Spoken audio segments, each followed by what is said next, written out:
Hello বন্ধুরা, welcome back to my channel. আজকে আমি বানাবো চিকেনের একটা দারুণ রেসিপি, চিকেন চাপ। তো চিকেন চাপের রেসিপি বানাতে গেলে কি কি লাগবে এবং কিভাবে বানাবো খুবই সিম্পল ওয়েতে তোমাদের সাথে শেয়ার করব। তো ভিডিওটা স্কিপ না করে শেষ পর্যন্ত দেখতে থাকো এবং চিকেন চাপের এই দারুণ রেসিপিটা তাহলে তোমরাও বাড়িতে অবশ্যই বানিয়ে নিতে পারবে। তো চিকেন চাপ বানানোর জন্য প্রথমে আমি একটা গরম মশলা, এখানে আছে এলাচ, দারচিনি এবং জয়িত্রী, এই তিনটে হালকা ড্রাই রোস্ট করে গুঁড়ো করে নিতে হবে। আর লাগবে আদা, রসুন এবং কাঁচা লঙ্কার পেস্ট। তো চলো, এই কাজগুলো হয়ে গেলে এদিকে আমরা চিকেনটা ম্যারিনেট করব। তার জন্য চাই একটু বড় বড় সাইজের চিকেন। তো চিকেনটাকে আমি ভালোভাবে ধুয়ে নিয়েছিলাম পরিষ্কার করে।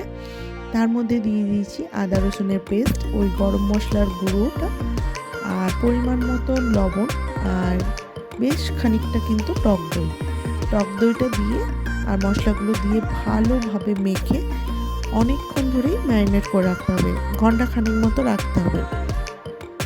তো ম্যারিনেট করা হয়ে গেলে এটা এক সাইডে রেখে এর জন্য আরও আলাদা কি মশলা লাগবে সেটা চলো দেখাই। এর জন্য আমি প্রথমে এবার দেখতে পাচ্ছ এখানে পোস্ত এবং কাজু বাদাম, এটাকেও হালকা ড্রাই রোস্ট করে নেব। এখানে 50 গ্রাম মতো কাজু বাদাম আর পোস্তটা আমি 3 চামচ মতো নিয়েছিলাম, 3 টেবিল চামচ। তো হালকা ভেজে নিয়ে এটা সাইডে রেখে দিয়েছি। এখানে যে পেঁয়াজগুলো কেটেছিলাম সেগুলোকে আমি বেরেস্তা মতো ভেজে নেব। সর্ষের তেলেই ভেজে নিচ্ছি আর একটুখানি চিনি দিয়েছি যাতে ব্রাউন কালারটা আসে। তো দেখতে পাচ্ছ খুব সুন্দর ব্রাউন কালারে এসছে আর পেঁয়াজটা ভালোভাবে ভাজা হয়ে গেছে। তো এর মধ্যে এবার ওই যে কাজু পোস্ত ভেজে রেখেছিলাম সেটাও দিয়ে দেব। সেটা দিয়ে কিন্তু বেশ খানিকক্ষণ ভালোভাবে নেড়ে চেড়ে ভেজে নিতে হবে।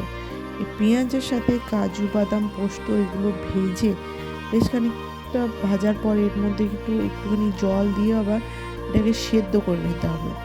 আর এর যে কালারটা কিন্তু এত সুন্দর এসেছিলো, মনে হচ্ছিলো এটাই কিছু একটা খাওয়ার জিনিস খেয়ে নিই, এত সুন্দর দেখতে লাগছিল। তো না, এটা খাওয়ার জিনিস না, এটা একটা মশলা তৈরি হবে যেটা চিকেন চাপের যে আসল টেস্ট সেটাই নিয়ে আসবে। তো দেখতে পাচ্ছ এই যে জিনিসটাকে আমরা একটা পেস্ট বানিয়ে নেব। তো চলো, এটা পেস্ট বানানো হয়ে গেছে। তার মধ্যে কড়াইতে আমি তেল গরম করে দিয়ে দিয়েছিলাম একটুখানি গরম মশলা, দারচিনি, লবঙ্গ ওইসব দিয়েছিলাম।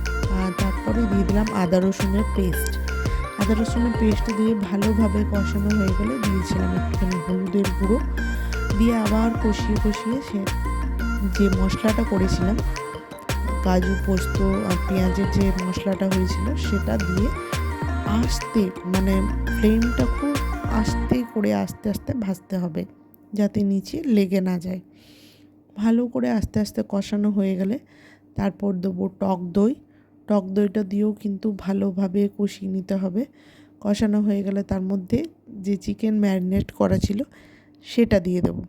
ম্যারিনেট করা চিকেনটা দিয়ে বেশ খানিকক্ষণ ঢাকা দিয়ে আস্তে টাইম নিয়ে এটাকে কিন্তু কষাতে হবে। বেশ খানিকক্ষণ কষানো হয়ে গেলে এর মধ্যে থেকে যে তেল সেটা বেরিয়ে এলেই আমাদের তৈরি হয়ে যাবে চিকেন চাপ। তো দেখতে পাচ্ছ এটাই ছিল আমাদের চিকেন চাপের ফাইনাল লুক। খেতে কিন্তু অসাধারণ হয়েছিল। আর তোমরা বাড়িতে এটা ট্রাই করো আর অবশ্যই কমেন্ট করে জানিও কেমন হয়েছে। Tata, bye bye.